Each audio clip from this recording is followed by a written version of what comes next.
Hello, thank you for joining us on Bourbon Taste Offs. This is a special episode. We're actually on location at Ayra's Liquor and Cigar Bar. We showed some pictures of their actual bar location, and then we showed a lot of their awesome bourbon selection. They have a fantastic selection of different bourbons and whiskeys.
They invited us to come here and take part in a Larrikin tasting.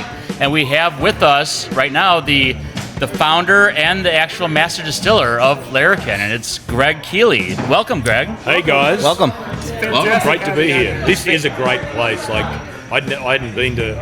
I dealt with these guys a lot, but never been to this venue. It's fantastic. Yeah, their selection is crazy good. It is really good. And you really did present your product very well. And, you know, we were actually searching for one that maybe didn't live up to maybe the hype, but man, we were hard stretched to find something we didn't enjoy. You really do provide a great product. Like you said before, is you want to taste the heat but not feel the heat, and I couldn't. And it's almost frustrating that you can't feel it because it's so smooth and so good, but like you have all the flavor of the high proof stuff, you know, and it's fantastic. Great job. Thank you. I actually think that myself. Like, we have a maxim at Larrikin that, you know, when we started this, I love having some spice on the tongue and in your mouth and some heat and everything. But if it's going to burn when you swallow it, I will not put it in the bottle. It's just a thing, and because I hate it, and there's no reason for a whiskey, unless that's what you want, and some people like that. But unless that's it, now I'm too old, it gives me heartburn just smelling it. So, but there's no reason to bottle a high-proof whiskey that burns you. You don't have to do it. Yeah. That's actually it's a testament to your integrity, really. I mean, no one's ever accused me of that. It's absolutely phenomenal because like it is so surprising because we've had a lot of high-proof stuff from all over the place, from Kentucky to Texas to Canada to Australia, or not Australia, but Scotland or Ireland or anything like that, and it's super proofy and you can feel it all the way down, you know, and your stuff is just being so smooth, but you retain that flavor is just amazing. It's a balancing act, and I mean, we founded our Larrikin on our single barrels, and when we were small, well, we're still very small, but when we were like micro small, like 6 barrels small, it was important that what we put out was really good. And we didn't, all of our single barrels are cask strength and single barrel, funnily enough, and they're actually out of 1 barrel, so there's no funny business goes on with that. But I say to people all the time, I think I said it tonight at the thing here at Ayra's, that we're as good as our last single barrel. We've got a really fantastic bunch of supporters and followers that like our whiskey and enjoy our whiskey. which we can't believe. But by the same token, if I try and foist them off with a crappy or a subpar to us single barrel, they're going to know straight away. Consumers aren't stupid, and certainly people that drink our stuff because we're really special. But they're pretty smart on what it is, and if we roll out something that's below par, they're going to call us out. Yeah. And we can't afford that because we're little, and 2 bad reviews is worse than 200 good reviews. Yep. Sure. And like I said, you did a fantastic presentation, but a lot of the viewers and listeners right now, they're listening, they weren't able to hear what you were talking about. What is kind of should have been here. Right. Exactly. Yeah, for sure. It was fantastic. We got to taste the lineup is in front of the camera right now. You can see what we were able to taste. What was the origin of your company? I just want to kind of get back into the, you said when we were small, when we had like 6 barrels. Right. Where did you start? Gosh, in the beginning. In the beginning. I love that. No, so, this was born of, I was in the military for 22 years, 12 years in the Australian Navy and 10 years here. Well, thank you for your service. Yes, thank you. On 2 continents, so thank you. Well, it's a love for your country. That is impressive. Well, I got kicked out of one and then came back. Oh, there's the truth. Well, we'll welcome you here. Yeah, that's right. Doesn't matter what I do here. We need warm bodies. So did that. Then I got banged up in Afghanistan and medically retired. And I had nothing to do. And this is in, I guess, 2013. I'm not good with dates. Ask my wife. I never remember our anniversary. No bullshit. Like No one, None of us guys do. knows. I was going to say, you're not alone. No. A rolling calendar that keeps track of everything. I think the anniversary is the women's memory. I've got brutally in trouble about this. And the one time when I thought I'd remembered, I changed phones. And all my dates went out. Yeah, it's not good. Anyhow, so I just started dabbling around with making bourbon and whiskey, and what was kind of a hobby at the very start, I decided, I'm going to now make some whiskey and sell it to, put it in barrels and sell it to some, other craft distillers that are looking for specialty stuff and one-off barrels and maybe 10 barrels of this, 10 barrels of that. Did you get an instant gratification of people saying this is really good stuff? Yeah, well, what happened, we released they were 5 years old or 4 years old, I can't remember, about 2.5 years ago under the Lawrenceburg label, which we started life as Lawrenceburg Bourbon Company. Okay. Because we're based in Lawrenceburg, Kentucky, and being very uncreative, that was the best name I could come up with at the time. And it didn't go over well? No, it went over fine, but okay. we got to the point where, we were getting more and more into it, and we realised that the town's name didn't actually mean anything to us. Okay. And, Lawrenceburg's great, Wild Turkey's there, Four Roses is there, it's a great community, but the name itself didn't mean anything to my wife and I. Okay. Your new name is fantastic. Which, Larrikin? Yeah, I love that. So, Larrikin means, for those that don't know, which I'm assuming is 99% of people watching, it means someone that doesn't follow convention, someone that takes their own path, but does it with a bit of a smile and a laugh, doesn't take it too seriously, and takes action and then asks for forgiveness. Maybe that's why we can relate so well. Yeah. I think that's kind of what we do. I've made a career out of it, and I've made a marriage and a career out of it. That's fantastic. So we took a punt, and one day, honest to God, this is how it happened. We were just, myself and a couple of the team members and Katie were just standing at the end of the bar at the distillery, and I'm like, we were going to change our bottles to this shape we have now, the taller. We were in a standard like Russell's Reserve bottle because we started pretty much during COVID, and that was all we could get. Okay.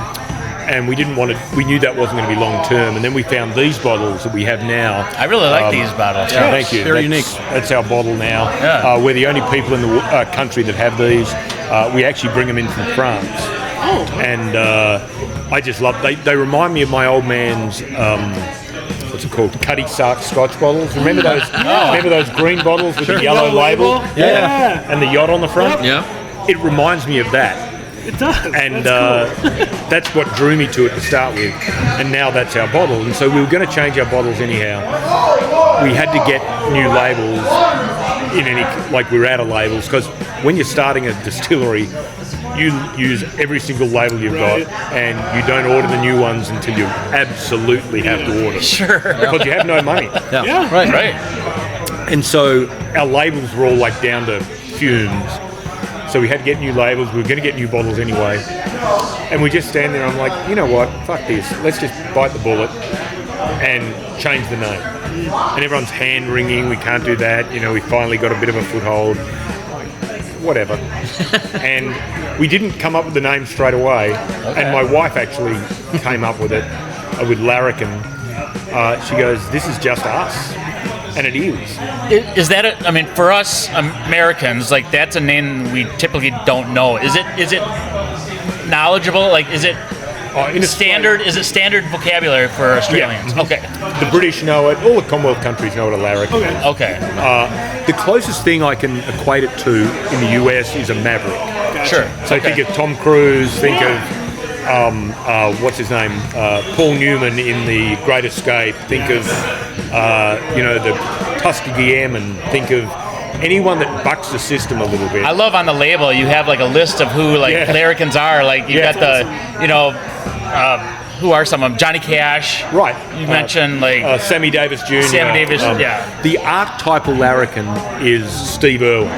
Yes. Crocodile Hunter. And Crocodile Dundee. I think that was on there Crocodile too. Dundee. Yeah. So I've got a very funny Steve Irwin story. So this is many Does it have to do with saying you call that a knife? No, that's Paul Hogan. That's Paul Hogan. I've never met him, but I'm just being a Larrikin. I'm sorry. So Steve Irwin, we were at this event in Los Angeles. It was a big black tie thing. I was getting some medal thing, whatever, and everyone was there. Like, you think of an famous Australian, everyone was there. The foreign minister's there. The blah blah blah. John Travolta's there. Olivia Newton-John. It's like the red carpet. It was crazy. Yeah. That's awesome. So I'm sitting at this is no bullshit. Katie and I are sitting at a table right at the front of the facility. Like Eric Banner's at the table next to us. Oh wow. Sarah Basher Cohen or whatever his name is. His wife's Australian. She's lovely. He's a bit of a jerk. You heard it here, breaking news. Hollywood asshole. And What? Eric You don't say Banner it. is an asshole. Oh really? Oh my God. Prick. Anyhow. So there we are, and we're sitting at this table, and I'm not shitting you. There's myself and Katie. On this side is John Travolta and Kelly Preston. On this side is Olivia Newton-John, and she was there with just a friend of hers. I don't know who that was. The chairman of Boeing, because John Travolta was for Qantas. Sure. Was an ambassador for Qantas. Who else famous was at our table? This is all at your table. Oh yeah, we're sitting next to them. That's crazy. And Travolta and Kelly Preston was so nice, and awesome. Olivia Newton-John was so nice, and I was the only person there in uniform, which was kind of cool. But they were just chatting away. Sure. So there we are sitting there, and there's all these super famous people. Like, Yeah, I mean, you were name dropping. it's like going to the Oscars. It's like going to the Oscars, right? Sure. There's people everywhere. Yeah. The Met Gala. No kidding. Right. Steve Irwin walks in. Right, he was late. Everyone's in black tie. He's in his khaki short and shirt. He sleeps in that. He walks in. He's sitting at the table next to us, and there's all these mega famous people. They all went over and wanted photos with Steve Irwin. Oh yeah. That is amazing. And He's like, I'll have to see Ray. yeah, jeez. But Yeah, no. no, that's not too early. That was fine. I'm sorry. No, it's not. But But then Steve made a point, because I'm uniform, my wife and I sitting there. He came over to us and introduced himself, and he was there by himself. His manager was with him, who we got to know very well. I didn't know, we met Steve a couple of times, but we got to know his manager, Bruce, I can't think of his last name, quite well. But he was such a generous guy, and all these literally world famous people wanted to talk to him, and he came and talked to us. That's amazing. So That's his awesome. TV persona was his real person. Dude, I don't think he was fake. No, he was a real deal. No, he rocked up at this thing in his khakis. It was just epic. True to himself all the time. This is so great. That's amazing. And that stuck with you. I mean, yeah, that's amazing. awesome. And we went out with his manager Bruce and his wife and a bunch of other folks.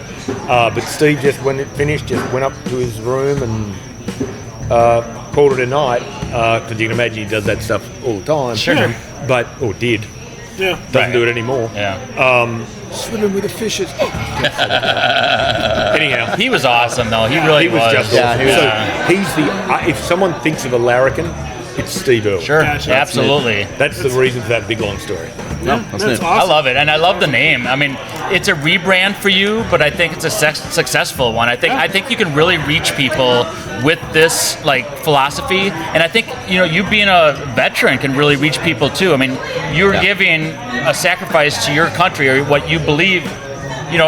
It's like you're. I appreciate you saying You're that. giving that, and I think people should appreciate that as well, and give you a chance because come and buy my bourbon. You really, It's really good. Delicious. Fantastic. I'm not going to say we were surprised because there was a lot of buzz and excitement about your products, and that's another thing I want to get into is that you as a founder, you as a master distiller, you are also kind of a marketer. You're all over the place. You're jet setting. You're all over. I am jet setting. And So do you have like you have your normal labels as everyone can see, but do you have cool merch stuff and everything else? No. No, because I see some pretty cool we do. stickers We that do. look amazing. We just the other fun thing about this is we do all this ourselves.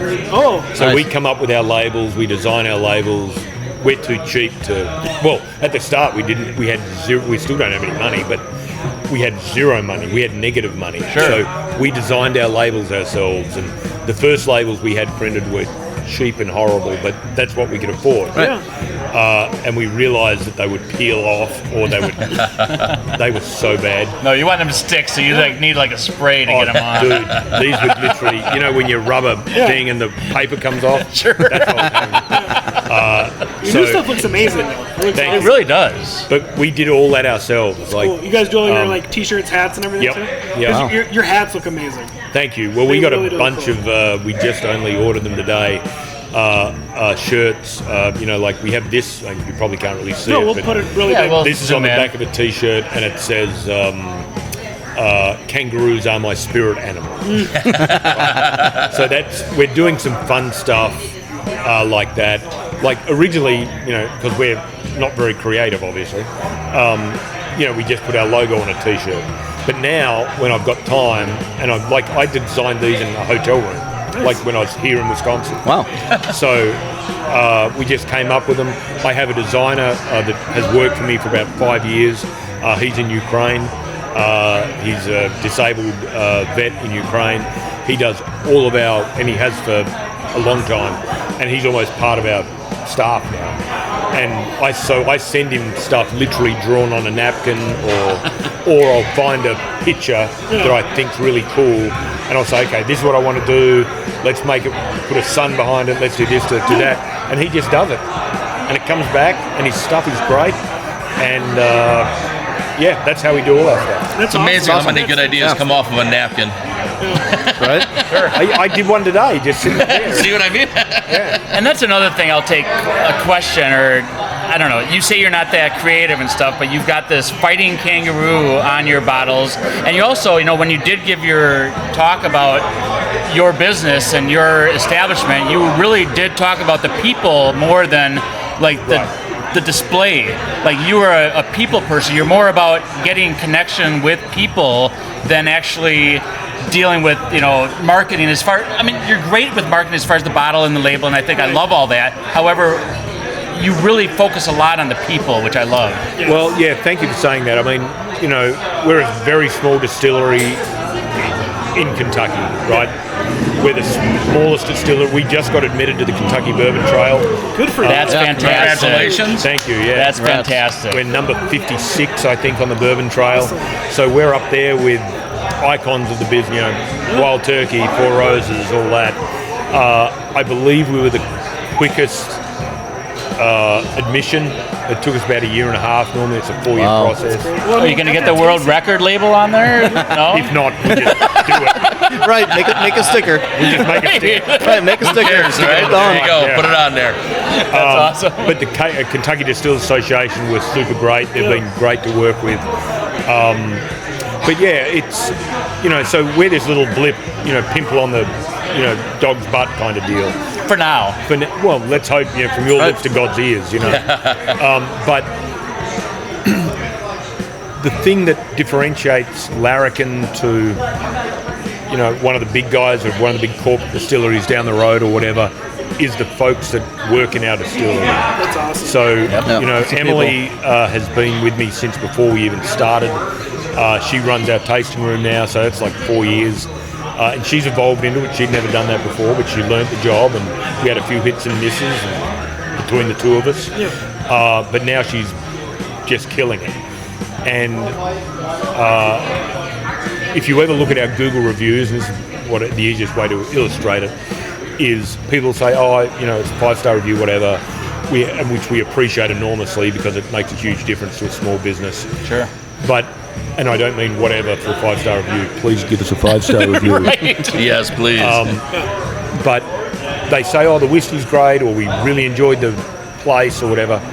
But almost without fail, every review finishes with or starts with, Emily was great, Erica was great, Don was great, you know, Belle was great. They talk about the staff, or they're not staff, they're team, they're family to us now, because they are. They love the whiskey, they know the story, they're passionate about it, and, you know, you go into and I'm not like crapping on a big distillery, but they're big distilleries. And people become not an individual, not... Well, and a lot of They're them employees. They're employees, yeah. And a lot of them are contracted through an agency or whatever, and that's how those guys have to do it, right? We don't. So, you know, all the people we've hired are local. Some of them had never been in the bourbon industry before, but they had drive and they wanted to do it, and so we took them on. We had a few that didn't quite work. For whatever reason, but the folks we've got now at Larrikin are so great.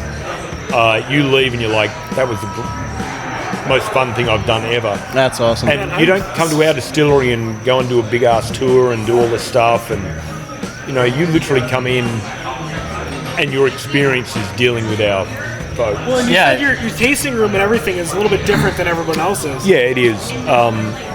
So we're not a traditional distillery in the sense of we don't have barrel-stayed furniture and lots of copper pots and things. Not that there's anything wrong with that. Right. It's just not my thing. And we've really modelled Larrikin on an Australian winery kind of aesthetic. It's pretty minimalist, concrete floors. Our tasting room is quite dark because there's no windows because it's in a big shed. That'll do it. Yeah. But we have neon, like you've had the screens up here before, you know, we have big neon signs with Larrikin on it. We have Australian music playing. And it's got a vibe. Like sometimes it can be a bit loud, and some of the older folks are like, "This is a bit loud," and they're like, It's not didgeridoo, though, is it? That's what I was thinking, Tom. "No, That's what I was going to say. The great thing is, I'm the only one in the whole place that knows any of the songs.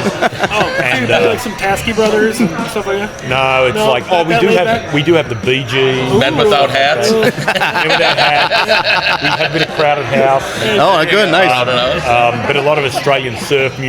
Okay, awesome. And stuff like that. It does sound like a vibe for sure. Yeah. And it is. And, you know, we've got a tremendous cocktail program. I love cocktails. Yeah, you It's do. right up my alley. Adam is a bona fide, like, cocktail, like, genius. And the girl, and look, and, you know, a few of the gals that work there, and Don, one of the guys, had never made a cocktail before.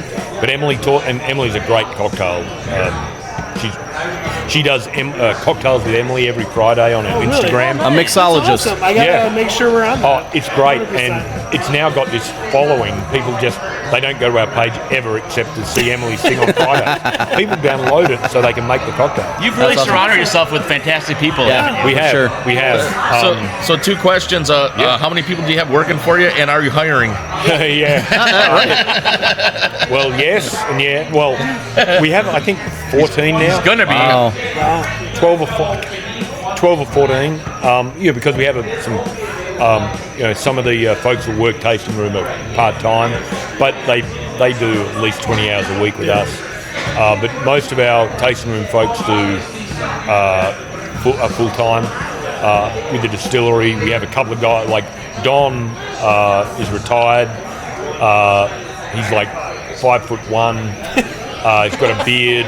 He looks like he's a very good-looking man. Are you talking about him or me? Who are you talking about here? Yeah. You're 5'2", no? But he's just people. He only works Saturdays and Sundays. Okay. And people freaking love him. That's and awesome. I think it's the name. I'm a Don. I got a beard. I'm 6'1". There you go. You could have lent him a couple of inches. If I can get him from here, no problem. You do remind me of Don Johnson from Miami Vice. Sure, you betcha. You need your vision checked. That's right. So Cataracts all around. Huh? Yeah, right. So is your tasting room? We have your main entry stuff. Like, where's your brick houses and all that? Yeah, good question. So, so right now, the reason we don't have our stills up and running today is because we pulled them all apart because we're building a new rick house in the back of our facility. Because right now our stuff is in a facility and it costs me $3.50 a month to store a barrel. And when you've got a couple of thousand barrels, No kidding. Adds up it's fast. a lot of money. Yeah. And so we're building our own finally. But we have to get everything through the council and through it's a whole The red thing. tape. The bullshit red tape of laws. Yeah. Right. Yeah. And sometimes it's like Regulations are horrible. and the distilling industry makes it very difficult. Yes. It's like they've never dealt with a distillery before. Yeah. And we're next door It's in, literally to it's in Wild Turkey. Kentucky. Yeah, Yeah. because you guys are literally right, like 3-5 minutes. Up Oh the no, street. we're 500 feet from Wild Yeah, they're at the bottom of the hill. Yeah. Yeah, if you're a Wild Turkey, go across the street. You're gonna have a good Yeah, time. you just you can walk. Yeah. Not that anyone in Kentucky ever walks ananywhere, but We'll you get the can walk. horse and trots or whatever. Yeah, you can do that. Yeah. But it's literally we had these 3 British guys walking up the thing. We're like, who are these people walking up the median? And they were British. They didn't know you couldn't walk anywhere in Kentucky. No. And they just walked up because they were at Wild Turkey. So they were, okay, we'll just walk up there. Yeah, and they did. So that was pretty good. They got their steps in. So did the other distilleries give you guys a hard time starting up, or were they very supportive? Yeah, quite the opposite. The one thing, well, not the one thing, but an extraordinary thing about the bourbon industry in Kentucky is how supportive everybody is. That's awesome to hear. So, we can have a situation, which we did at the very start, where our little baby still wasn't working because I was trying to work it. Sure. And so I called a friend of mine at Wild Turkey and I'm like, John, do you have anyone that's ever dealt with Distill? He's like, no, but someone will come up and have a look. 20 minutes, well, it's 4 o'clock at that point. The guy had finished work, he just pulled up. John said to come and have a look at this thing. And John had already told me, he said, have you checked behind for this little switch thing? And Sure. I'm like, of course I checked behind for the little switch thing. Okay? So you know where this is going, don't you? So the guy literally walks in, hey Greg, how you going? I'm like, yeah, good. He literally walks in, this is only a little baby still, it's as big as this table. Yeah. He literally reaches around the back, goes, There you go. and he goes, that should do it. And it worked. It's like when your lawnmower doesn't work. It's like, have you checked if it has gas or not? Oh my God. I had a similar. I He was trying to literally start. turned on his heel and walked out. Yeah, I was going to check that next. But I'd been told to check it. being up north, you have snowmobiles and stuff. Oh, right? yeah. And I'm sitting there pulling and pulling and pulling, and I go back into What the bar. about the snowmobile? Oh, that was that's a good one. fantastic. Fantastic. Sorry, I couldn't let that one go. You You were just like that. set up. Well, he was even doing this. He was. He was going on pulling and pulling and pulling. That's why you invite him. But yeah, it was the same thing. I'm trying to go and like I can't get it to start, and everyone's like, "Did you pop the kill switch?" And I'm like, "Oh, for sure." And then all of a sudden, some old dude's like, and just walks right back into the bar, never looked around. Yeah, that's what this guy did. I didn't even have time to give him a bottle of bourbon to thank him. That's hilarious. He literally like smirked at me and walked out. That's hilarious. There was a lot of comments about like the very sweet forward notes and stuff, and we also did notice there's a lot of high like corn in the mix. And I'm a big fan of like high corn blends or mash bills. Is that what it is that makes it such a sweet, like for most of them, like a very sweet note, and what you're getting off of that? No. Okay. Does it have to do with why it never burns? Maybe. Look, a lot of the only high corn, it is high corn, is 86 corn is our small batch. Everything else we make is pretty much 71. 75. So it's I think I know what a mash bill was. But it's your mash bill. You're right. It's 21% rye, 4% malted barley. So it's pretty high rye, and I just like the spicier sort of bourbon. I think and this isn't scientific. I have no idea. This is just my anecdotal whatever. Is I think a lot of the why it doesn't burn on. This is all I can put it down to is we use French oak for most of our bourbon. Certainly our single barrels and most of our standard mash bills in French oak. And I'm kind of hypothesising that's what, pardon me, takes the edge off. We won't bottle if it's going to burn going down. Yeah. So it would be a very expensive exercise if everything we had started burning on its way down. Right? No. Yeah. It does not. And mad props because everything in your lineup, it's spicy, it's warm, and it's great, but it doesn't burn. It's amazing. You did a great job. Thank you. Yeah, that's what we strove to do, and we had news today that our single barrel rye scored 98 points at the Monterey Wine and Whiskey Festival. It won Spirit of the Year against gin, bought everything. Yeah. Won Spirit of the Year, Whiskey of the Year, Rye of the Year,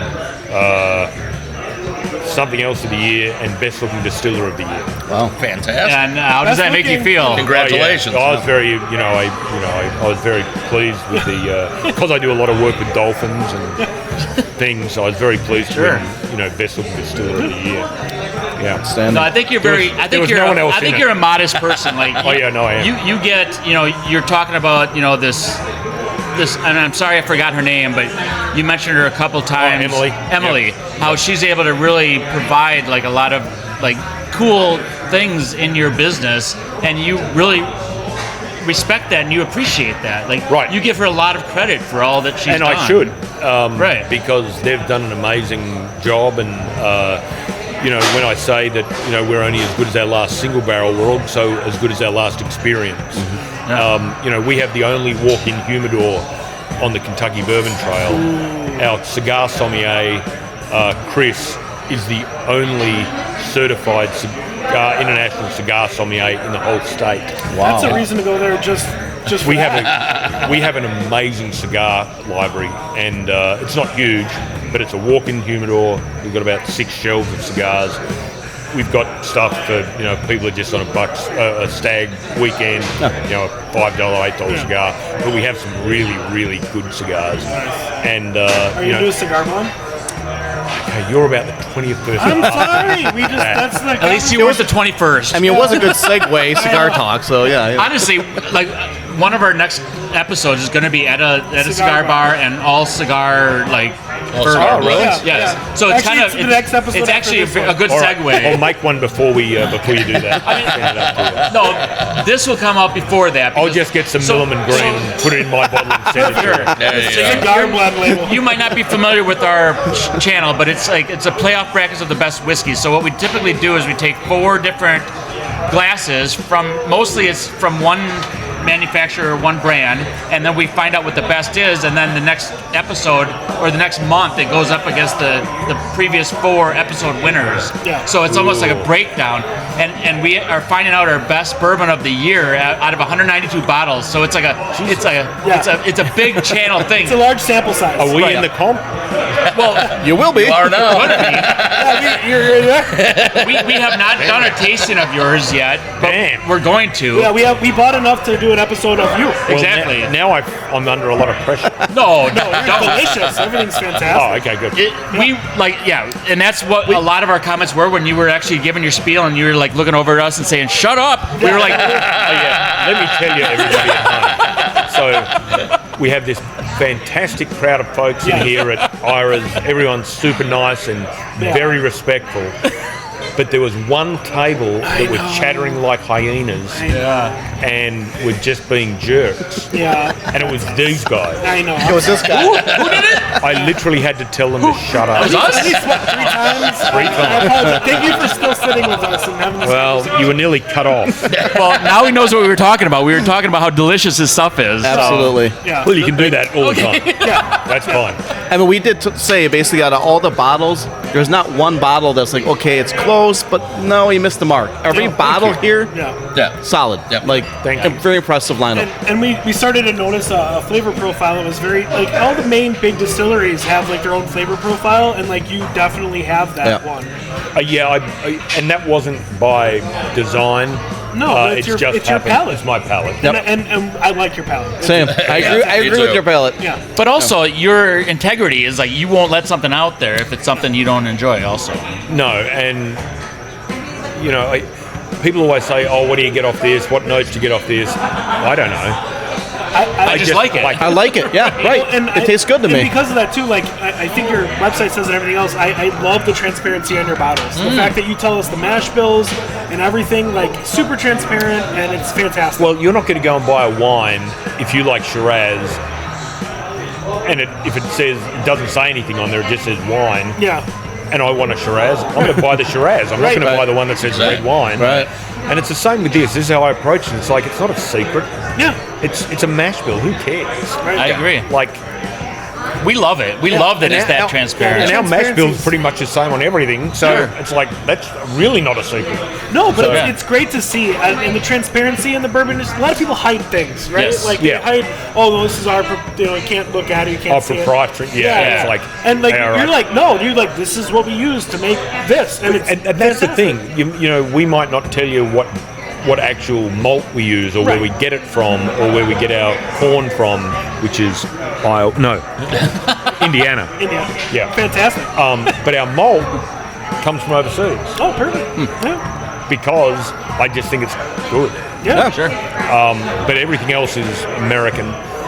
Like our maple, for our Wisconsin listeners, our American maple is made with the maple we use is Wisconsin maple syrup. From Merrill, you said. Yeah. Yeah, from Merrill, Outstanding. Wisconsin, Which Yeah. is near Wausau, which Yeah. we were like really Yeah. impressed with. And we've had like other maple flavored ones. Like Right. I mean, you said you didn't want to mention it, but we can because we're not that big yet. But like Knob Creek maple, we had that, and it was Yeah. like almost like okay, pour some maple syrup in a glass, then add some bourbon, and mix it around and taste it. It's like way too sweet. Right. And the problem is you can't find the bourbon in it. No, you missed the bourbon. Hiding behind But everything most else. of them are like that. Yes, Yeah, most of and them are that's why like I really that. enjoyed yours. And yours is awesome because it's just like that touch on the end. Just on the finish. Just a Yeah. little bit of kiss of So maple. I'm not The like, kiss, that's perfect. It's the kiss of it.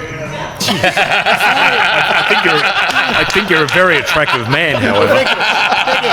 Thanks, Rick. I meant keep it simple, stupid. Yeah, but I this is me. I don't particularly like finished whiskeys, right? It's not my Same. thing. Yep. So when we make like our maple finish, we made it because there was a demand for it. People kept asking for it because we had the maple syrup. Because what happens is we dump our single barrels.